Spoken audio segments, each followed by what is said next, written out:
नमस्कार दोस्तों, मेरा नाम चंदन कुमार और मैं आपका स्वागत करता हूं आपके अपने चैनल क्रैक एनसीईआरटी पे। दोस्तों, आज का जो हमारा वीडियो होगा वो बहुत ही बेहतरीन होने वाला है, क्योंकि आज हम लोग बात करेंगे कि जर्मनी कैसे बना। पहले मैं एक बात आपको क्लियर कर दूं कि जर्मनी नाम का कोई देश था ही नहीं, पर एक ऐसा व्यक्ति आया, ठीक है, जिसने 3 लड़ाइयाँ लड़ा और अपने दम पे एक जर्मनी बना डाला, ठीक है, जिसका नाम था ओटो बिस्मार्क, जो आप काफ़ी बार आपके टेक्स्ट बुक में पढ़े होंगे। तो चलिए स्टार्ट करते हैं पहले कि जर्मनी कैसे बना, कितने लड़ाइयाँ लड़ा उसने, और ओटो बिस्मार्क था कौन। ठीक है, इन सारी बातों को मैं एकदम कहानी की तरह आपको समझाने जा रहा हूँ। तो पहले मैं आपको एक चीज़ बता दूँ कि हम लोगों ने एक चैप्टर शुरू किया था जो था क्लास 10 का, और उस चैप्टर का नाम क्या था? नाम था the rise of nationalism in Europe. इसमें हम लोगों ने फ्रांस से शुरू किया था, ठीक है, और हम लोग बढ़ते बढ़ते 5 वीडियो इस पे बन चुका है या 6 वीडियो है कि चलते हैं बैकग्राउंड पे कि जर्मनी कैसे बना, इस बात को हम जानते हैं। तो मैं आपको बता दूं पहले कि जर्मन बोलने वाले बहुत सारे लोग थे, ठीक है, और जर्मनी ना होके बहुत छोटे छोटे टुकड़ों में बटा हुआ था। पहले का जो जर्मनी था वो जर्मनी नहीं था, छोटे छोटे टुकड़ों में बटा हुआ था, और बहुत सारे टुकड़ों पे फ्रांस कब्जा करके रखा था, बहुत सारे टुकड़ों पे ऑस्ट्रेलिया कब्जा करके रखा था, और बहुत सारे टुकड़ों पे डेनमार्क कब्जा करके रखा था। और लोग हर जगह गुलामी में जी रहे थे। गुलामी में इसलिए जी रहे थे क्योंकि आपस में वो लोग साथ नहीं आ सके कभी भी। अलग एक ही लैंग्वेज बोलते थे, पर आपस में कभी साथ आ ना पाने के कारण वो उनके ऊपर अलग अलग राजा उन पे क्या करते थे, रूल करते थे, ठीक है। और ये बात उस समय की है जब फ्रांस में राजा को मारकर डेमोक्रेसी लाया गया था।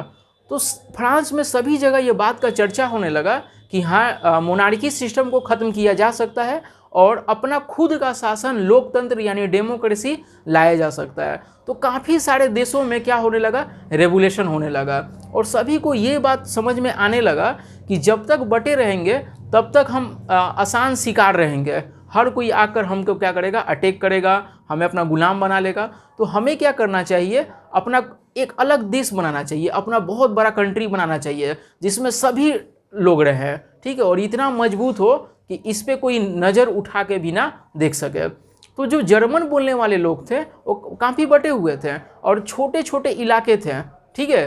तो उसी इलाका में एक इलाका का नाम था पर्सिया, जिसको पर्सा बोलते हैं, ठीक है। ये उसमें मजबूत था, मतलब कि जितने भी टुकड़े थे उसमें एक पर्सिया था, वो काफ़ी मजबूत था। और मैं आपको बता दूं कि लोग बहुत ज़्यादा बटे हुए थे। जैसे एक जगह से दूसरी जगह पे अगर कुछ भेजना हो तो वहाँ पे टैक्स लगता था, ठीक है, वहाँ पर परमिट लगता था जाने में, ठीक है, क्योंकि अलग अलग राजा का शासन में वो लगाते थे। पर्सिया के प्राइम मिनिस्टर का नाम था ओटो बिस्मार्क, और उनका सपना था कि एक उनके मरने से पहले एक बहुत बड़ा देश बने और जिसका नाम क्या हो, जर्मनी हो।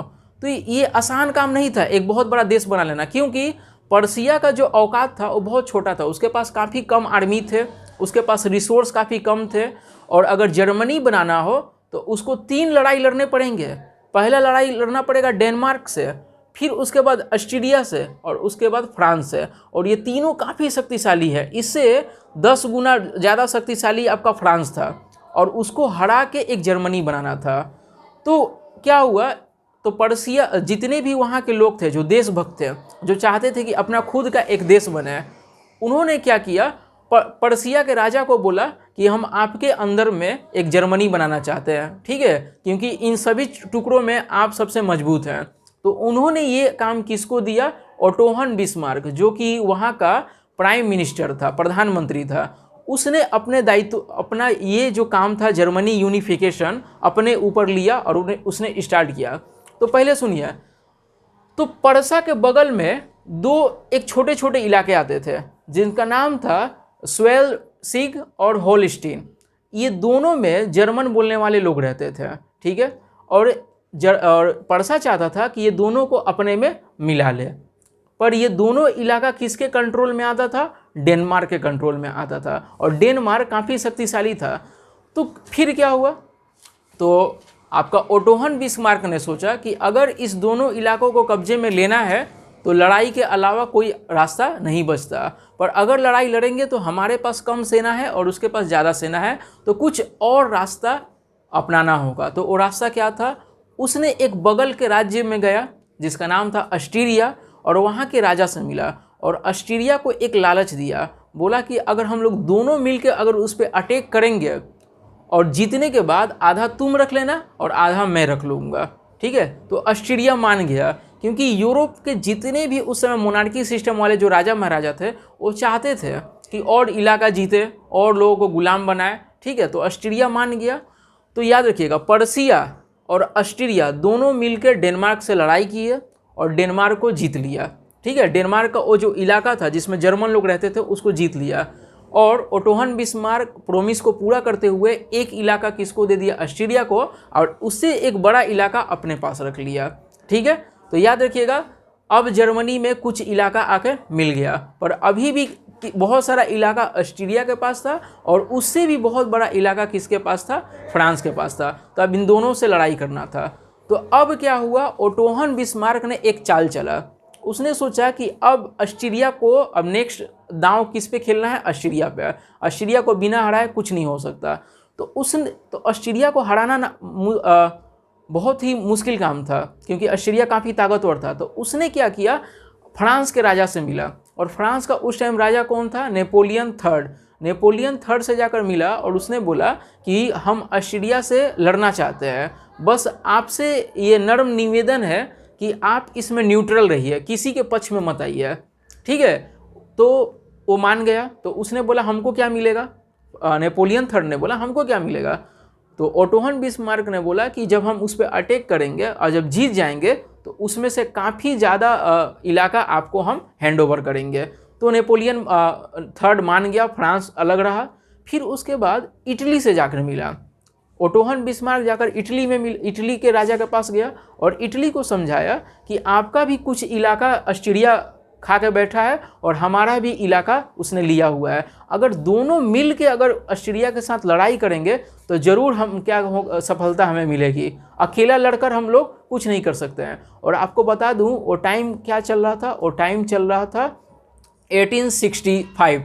उस टाइम इटली भी एक बहुत बड़ा देश में तब्दील हो रहा था और उसका भी कुछ भाग कौन खाकर बैठा था, ऑस्ट्रिया। तो पर्सिया और ऑस्ट्रिया दोनों अपना आर्मी एक साथ किए और किस पे अटैक कर दिए, ऑस्ट्रिया पे अटैक कर दिए, ठीक है। ऑस्ट्रिया पर अटैक करके उसको जीत लिया और वादा के मुताबिक फिर ओटोहन बिस्मार्क ने कुछ इलाका इटली को दे दिया और इटली बहुत बड़ा एक नेशन बन गया। और जो इलाका ऑस्ट्रिया छीना था जर्मनी से, वो इलाका मिला के जर्मनी को और बड़ा कर दिया। फिर भी अभी भी 4 ऐसे स्टेट थे जो फ्रांस खाकर बैठा था और उसको हराना काफ़ी मुश्किल काम था, क्योंकि उसके पास यूरोप में सबसे ज़्यादा फौज आर्मी नेपोलियन थर्ड के पास था। तो उससे लड़ना था इस बार। तो फिर क्या हुआ, नेपोलियन थर्ड क्यों अलग था युद्ध में, क्योंकि ओटोहन बिस्मार्क ने बोला था कि जीतने के बाद कुछ इलाका उसको देगा, पर कुछ इलाका उसको नहीं दिया गया। और इधर तैयारी होने लगा, यूरोप में तैयारी होने लगा लड़ाई का, उधर नेपोलियन भी तैयारी करने लगा और इधर ओटोहन बिस्मार्क भी तैयारी करने लगा लड़ाई का। बस एक चिंगारी की ज़रूरत थी और ये चिंगारी कहाँ जला, स्पेन में। स्पेन के राजकुमार का चुनना था और इसी बात के लिए दोनों आपस में भिड़ गए। तो ओटोहन बिस्मार्क पूरी तैयारी के साथ था। पूरी तैयारी के साथ कैसे था, डेनमार्क तो पहले ही जीत लिया था उसने, ऑस्ट्रिया को हरा ही चुका था और इटली का फुल सपोर्ट था। तो इस पूरे सेना को उसने लेके और उन लोगों में बहुत काफ़ी जोश और जज्बा भर दिया उसने कि हम लोग तब तक गुलाम रहेंगे जब तक हम लोग फ्रांस को हरा नहीं देते, और हमारा सपना है कि एक बहुत बड़ा जर्मनी बनाए, और जर्मनी बनाने के लिए हमारा आखिरी एक ही दुश्मन है, वो है क्या, फ्रांस। तो इसलिए आप लोग को आखिरी खून तक, आखिरी सांस तक आप लोग को लड़ना होगा। याद रखिएगा, ओटोहन बिस्मार्क का ही पॉलिसी था क्या, आयरन एंड ब्लड पॉलिसी, खून और तलवार पॉलिसी, ठीक है। तो उसने सभी फोर्स को एलाइड करके, कंबाइंड करके कहाँ पे अटैक किया, फ्रांस पे। और फ्रांस इस घमंड में था, इस घमंड में कि उसको कोई हरा नहीं सकता, और उसने उतना तैयारी नहीं किया, कहीं बात भी नहीं किया कुछ छोटे छोटे अगल बगल में अपने देशों से उसने। पर लड़ाई जब हुआ तो ओटोहन बिस्मार्क का जो कंबाइंड फोर्स था, ठीक है, उसने आसानी से रौंद दिया किसको, फ्रांस को, नेपोलियन थर्ड का सेना को पूरी तरीके से रौंद दिया गया। और ये घटना कब है? 1870, ठीक है। 1870 में पर्सिया आसानी से फ्रांस को हरा दिया। और फ्रांस को हराने के बाद एक ट्रीटी हुआ फ्रैंकफर्ट, और फ्रैंकफर्ट ट्रीटी में क्या हुआ कि फ्रांस जो इलाका अपने कब्जे में रखा था जर्मनी का, वो इलाका मजबूरी में किसको देना पड़ा? जर्मनी को देना पड़ा। और जब 4 स्टेट जर्मनी को मिल गया तो पूरा जर्मनी एक बहुत बड़ा देश बन गया। और आपको मैं तो पहले ही बताया था कि पर्सिया के जो राजा थे उनका नाम था, और मैंने नहीं बताया था, उनका नाम था कैसर विलियम फर्स्ट। तो कैसर विलियम को राजा बनाया गया पूरा जर्मनी का, और पूरे जर्मनी का प्रधानमंत्री चांसलर कौन बना? आपका ओटो बिस्मार्क। और आपको मैं बता दूं, उसके बाद यूरोप में ये जर्मनी बना, उसके पहले जर्मनी नहीं था, जो मैंने पहले ही आपको क्लियर किया था। और जब जर्मनी बन गया तो उसने एक जैसा सिस्टम किया, नया नया इम्प्रूवमेंट किया, मॉडर्नाइजेशन किया, बहुत सारे स्कूल बनाए, यूनिवर्सिटी बनाए, बहुत सारे बैंक बनाए उसने, लोगों को आसानी से लोन मिले। फिर उसके बाद अपना करेंसी चलाया, क्योंकि एक देश था, पहले छोटे छोटे में बटा हुआ था, इसलिए अब सारे तरीके से उसको मॉडर्नाइजेशन किया गया जर्मनी। और जर्मनी आने वाला 20 से 30 साल में काफ़ी पावरफुल बन चुका यूरोप में। तो ये कहानी था जर्मनी बनने का, ठीक है। आशा करता हूँ आपको बहुत मज़ा आया होगा जर्मनी बनने का कहानी सुनकर। तो ये मेरा वीडियो यहीं तक रहेगा। अगला वीडियो में जो बनाने वाला हूँ वो बनाऊँगा इटली पे, कि इटली कैसे बना, ठीक है। तो उसका वेट करिएगा, और मेरे वीडियो को लाइक करना ना भूलें, सब्सक्राइब करें, दोस्तों के साथ शेयर करें। ओके, बाय बाय, जय हिंद।